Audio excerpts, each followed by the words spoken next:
China realizó hoy martes nuevas maniobras militares alrededor de Taiwán con fuerzas navales, aéreas y cohetes para ensayar un bloqueo de la isla. Aquí vemos las imágenes de la televisión estatal china. Advertencia firme y enérgica disuasión, así explicó el ejército chino el objetivo de estos ejercicios. Disuasión, claro, contra los separatistas de Taiwán, un territorio que Pekín reclama como propio. En este contexto, la Oficina de Asuntos Taiwaneses de China amenazó el independentismo de la isla significa guerra. Las tensiones entre China y Taiwán no son nuevas, por supuesto, pero escalaron con la investidura del presidente taiwanés Lai Ching-te o William Lai en mayo de 2024. El territorio de Taiwán se encuentra a algo más de 100 kilómetros en línea recta de China continental, de la que se separó, de hecho, en 1949 tras la fundación de la República Popular China por Mao Zedong y la huida de unos 2 millones de personas y los miembros del gobierno de la entonces República de China. Y el jefe del Ejecutivo de Taiwán ordenó hoy a los departamentos de Seguridad Nacional y Defensa que respondan de forma estricta a esas maniobras chinas. Bienvenidos, Actualidad en Análisis es nuestro programa y analizamos con Jaime Santirso, nuestro periodista en Pekín, a quien agradecemos desde ya por participar. La primera pregunta es de qué se tratan estas maniobras concretamente y a qué se debe que tengan lugar en este momento, Jaime. Buenas noches de Pekín y muchas gracias a vosotros, por supuesto, por la invitación a comentar este desarrollo que viene a suponer la enésima escenificación de una amenaza perenne, ¿no? Que son las ambiciones de China con respecto a Taiwán, una isla a la que considera una provincia rebelde y a la que nunca ha renunciado a someter mediante la fuerza, ¿no? Una fuerza que es la que viene a recordar y a poner en práctica estas maniobras militares que han sucedido desde por la mañana de hoy y que forman parte de la dialéctica de intercambio con la que China siempre quiere reaccionar a cualquier gesto que considera más allá de la línea roja por parte del gobierno de Taiwán. En este caso, las maniobras tratan de contestar a una serie de medidas que el presidente William Ching-te anunció el 13 de marzo, con las que trataba de combatir la infiltración china y, digamos, la presión del Frente Unido para lograr un mayor acceso a la isla y permear en su sociedad civil. Lo que es curioso es que hoy estamos a principios de abril, han pasado más de 2 semanas, entonces, lo cual no es habitual cuando se producen estos intercambios, siempre suele ser de una manera automática, ¿no? Y el motivo, por el presumible motivo, porque no se ha declarado así, pero es fácil de interpretar, por el que se ha producido ese espacio, es porque hace una semana China acogió en Pekín el Foro de Desarrollo, que es un evento que se produce de manera anual en el que digamos, China reúne a los principales responsables de las multinacionales extranjeras y trata de reiterar su mensaje de supuesto aperturismo y los atractivos de su mercado para atraer inversión directa extranjera, algo que es especialmente importante dada el momento de debilidad estructural de la economía. Ese evento incluye además una reunión personal del líder Xi Jinping con algunos de estos representantes y CEOs internacionales, por lo que en ese momento que esa reunión coincidiera con unas maniobras militares, hubiera puesto de manifiesto, pues si quieres, uno de los grandes riesgos sistémicos de invertir en China, que es ese potencial conflicto militar con Taiwán. Y vamos ahora de China al otro lado del estrecho, a Taiwán, y a ese líder, William Lai, que está muy enemistado con China, por lo menos en la retórica. Cuando leemos de él en los medios siempre se le adhiere el adjetivo soberanista. Mi pregunta es, ¿a qué se refieren los medios cuando nos hablan de soberanistas de Taiwán? Y una segunda pregunta, ¿eso significa que hay no soberanistas también en Taiwán? ¿Y cuál es su importancia política? Claro, William Lai tradicionalmente, digamos, le acompaña ese adjetivo de soberanista que no es una equivocación, una imprecisión, ¿no?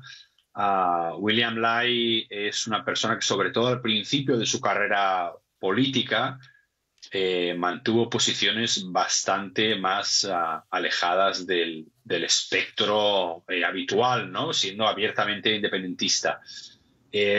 Aunque a medida que escalaba en el escalafón político ha ido moderando sus opiniones. Eso, digamos, es algo que por supuesto China no le perdona, ¿no? Para China es le dedica palabras mucho más, menos condescendientes, ¿no? Le suele llamarle, de hecho, durante la campaña electoral del año pasado le tachaba de peligroso separatista, y hoy el comunicado oficial del Ejército Popular de Liberación, que daba anuncio a estas maniobras militares, también iba acompañado de varias caricaturas propagandísticas en las que se retrataba a William Lai como una especie de insecto sujetado por unos palillos sobre la isla de Taiwán en llamas, y se le llamaba un parásito al que había que exterminar. Esa es la retórica del régimen chino con respecto a esta persona, ¿no? William Lai, como decía, ha ido moderando sus opiniones, aunque también ha incrementado en cierta medida el tono soberanista que había empleado su predecesora Tsai Ing-wen, perdón, disculpad. Alguna de las plasmaciones de ese, si quieres, elevación de tono es una frase que empleó por primera vez en su investidura, que ha convertido en recurrente, es esa de que dice que la República Popular de China, esto es China como la conocemos, y la República de China, Taiwán, son dos, digamos, entidades que no dependen mutuamente una de otra, ¿no? Es decir, él por primera vez, digamos, trata de romper desde su posición de presidente de Taiwán con esa conexión, porque como decías, sí que hay sectores no soberanistas en Taiwán, tradicionalmente afiliados al Kuomintang, que todavía considera que China y Taiwán es una misma, que China continental y Taiwán es una misma cosa, pero que su gobierno legítimo no es el del Partido Comunista Chino, sino el del Kuomintang, que fue el bando perdedor en la guerra civil, ¿no? Creo que así he contestado a tus dos preguntas, me parece, ¿no? Bien, y una pregunta que me surge ahora, ¿existen fuerzas políticas en Taiwán afines al gobierno de la República Popular de China? ¿Es una fuerza relevante o no existe? Bueno, son fuerzas las que son abiertamente, las que llaman abiertamente por unificación, son minoritarias, prácticamente irrelevantes, ¿no? Como te decía, el gran depositario electoral de las aspiraciones de una confluencia con China ha sido el Kuomintang, que sin embargo, digamos, por las exigencias demoscópicas, tampoco es una opinión que exprese de manera abierta y que incluso ni siquiera sea mayoritaria dentro de sus filas, ¿no? A ver, en Taiwán hay una realidad sociológica, y es que el número, a medida que pasan los años, el número de personas que creen que China continental y Taiwán forman parte de una misma realidad política es menor, ¿no? Porque los ancianos van falleciendo y los jóvenes que crecen lo hacen en un entorno plenamente democrático, muy diferenciado de la realidad que perciben en la China continental al otro lado del estrecho. Por tanto, la fuerza política que más está próxima a defender una confluencia es el Kuomintang, que es una fuerza histórica. Como decíamos, es la fuerza política que combatió bajo Chiang Kai-shek y perdió la guerra civil china, pero aún así no es una fuerza que llame abiertamente por la confluencia. Jaime, China suele presumir de no haber comenzado nunca ningún conflicto armado con otro país. Si estuviéramos en un programa de debate, seguro ya alguien habría levantado la mano para decir no, esto no es así, pero esa parte la dejamos para otro capítulo. Por otro lado, está esto de la paciencia estratégica china, como esta estrategia de esperar a que pasen las cosas. Y además, en el caso de Taiwán, China no considera que es otro país, sino parte de la misma China. En este contexto, ¿es de esperarse, en este caso, el uso de la fuerza por parte de China en algún momento o hay otra estrategia? Claro. Esa es la gran pregunta, si quieres, de la geopolítica global, ¿no? ¿Qué va a suceder en Taiwán a corto, medio, largo plazo? Como decíamos, China considera a Taiwán una provincia rebelde a la que nunca ha renunciado a someter, ni siquiera mediante el uso de la fuerza militar, ¿no? Y yo creo que para evaluar esa pregunta y sus derivadas, yo creo que es importante adoptar una conceptualización adecuada. La situación actual entre China continental y Taiwán en realidad es la última batalla por librar de una guerra civil que empezó hace 80 años, ¿no? Y que ha estado congelada en el tiempo desde entonces en un statu quo que por definición es frágil. China nunca va a renunciar a Taiwán porque forma parte es un elemento existencial en la configuración de su proyecto sociopolítico bajo el Partido Comunista Chino. Eso, que es, si quieres, un incentivo permanente, al mismo tiempo también actúa como freno, porque el Partido Comunista no puede permitirse una derrota en Taiwán, ¿no? Xi Jinping, dentro de su empuje autoritario, ¿no?, que es abiertamente más firme, más agresivo en su política exterior, también lo es en lo que atañe a Taiwán y ha manifestado en repetidas ocasiones que Taiwán no es una cuestión que se puede dejar a las generaciones venideras sine die, ¿no?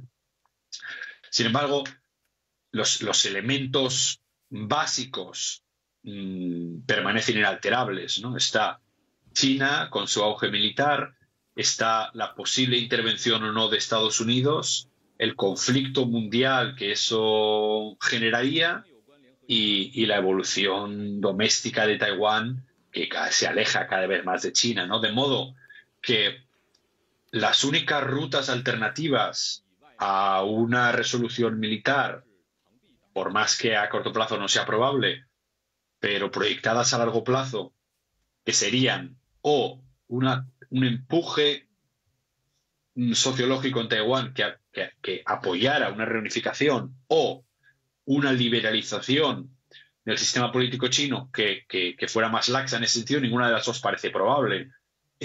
Por lo que a largo plazo este arreglo temporal que dura pues esos 75 años ya, en algún momento tendrá que solucionarse, y si me preguntaras a día de hoy cuál creo que va a ser su solución a varias décadas vista, yo creo que una solución militar es más probable que cualquiera de las alternativas. Y ahora sumamos, Jaime, a otro actor clave y en estos momentos también un poco imprevisible o impredecible, que es Estados Unidos, que con Donald Trump está iniciando una guerra comercial, no solo contra China, pero militarmente quiere enfocarse ahora decisivamente, sí, en China. Estas son también expresiones del secretario de Defensa. Y en cuanto a la cuestión entonces de Taiwán y las ambiciones regionales de China, ¿cómo evalúa Pekín esta nueva realidad? ¿Tiene que recalcular? Claro.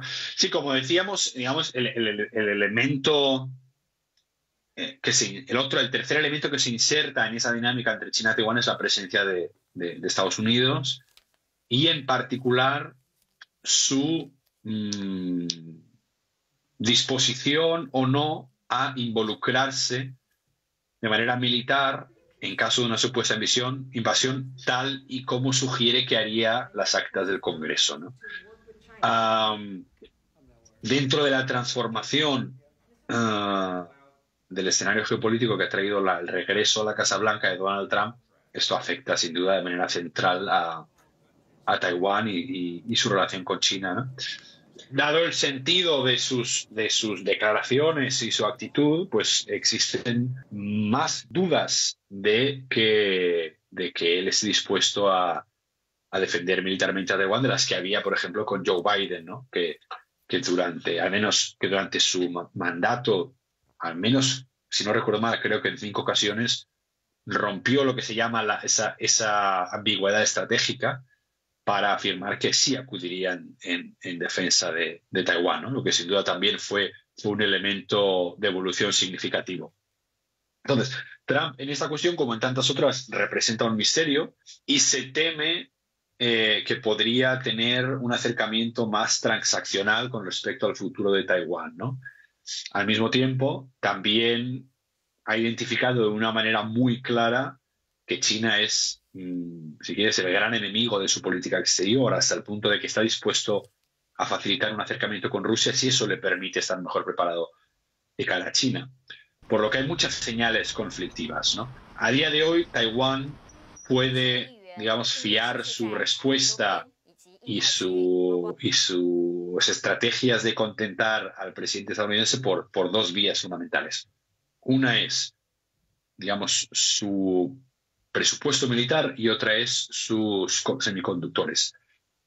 Durante la campaña electoral, Trump exigió o vino a exigir que Taiwán debería aumentar su presupuesto militar al 10%. Sectores del gobierno han venido diciendo que esa cifra es inalcanzable, pero sí que han iniciado movimientos para aumentar el presupuesto militar. En paralelo a eso, otra herramienta de disuasión son los semiconductores. Taiwán alberga, digamos, la industria más avanzada a nivel mundial de estos elementos que son fundamentales en las cadenas de producción de todo el mundo. Acumula hasta un 60% de la producción global y un 90% de los chips más avanzados, ¿no? Y también durante la campaña electoral Trump denunciaba que Taiwán había robado su industria de semiconductores a Estados Unidos. ¿Cuál ha sido la respuesta por ahora? También en parte porque Taiwán tiene un desequilibrio a su favor en la balanza de intercambios con Estados Unidos, es decir, exporta mucho más de lo que importa, en gran medida gracias a esos semiconductores, y eso, como es bien sabido, en la visión geopolítica de Trump es siempre problemático, no le gusta esos desequilibrios. Entonces, su gobierno ha venido diciendo que lo que deberían hacer para evitar los países que se encuentren en esas circunstancias y las empresas que se involucren, que tomen un papel activo en esos desequilibrios, la solución es, para evitar posibles aranceles, trasladar su producción a suelo estadounidense, ¿no? Un esfuerzo de reindustrialización. Y eso es algo que las empresas semiconductores de Taiwán ya han empezado a hacer. Hasta ahora, las empresas, Taiwán tenía política de no producir, de limitar, por más que tuviera presencia internacional, limitar la producción de sus chips más avanzados a la isla, precisamente para actuar como defensa, ¿no? Porque en caso de que hubiera un conflicto militar, que Estados Unidos tuviera un mayor incentivo para acudir en su defensa y proteger ese elemento crítico de la economía global, ¿no? Sea como fuere, el panorama es casi por definición misterioso, porque el statu quo es un acuerdo muy frágil, en el que tiene una decisión, un poder de decisión muy importante, un presidente que es un misterio también, por lo que la situación en Taiwán es realmente una incógnita y seguirá así a corto plazo. Jaime Santirso, en la noche de Pekín, muchísimas gracias por hacerte este tiempo, estos minutos para conversar con nosotros en Actualidad en Análisis. Muchísimas gracias de nuevo y hasta la próxima. A vosotros por la invitación. Hasta la próxima.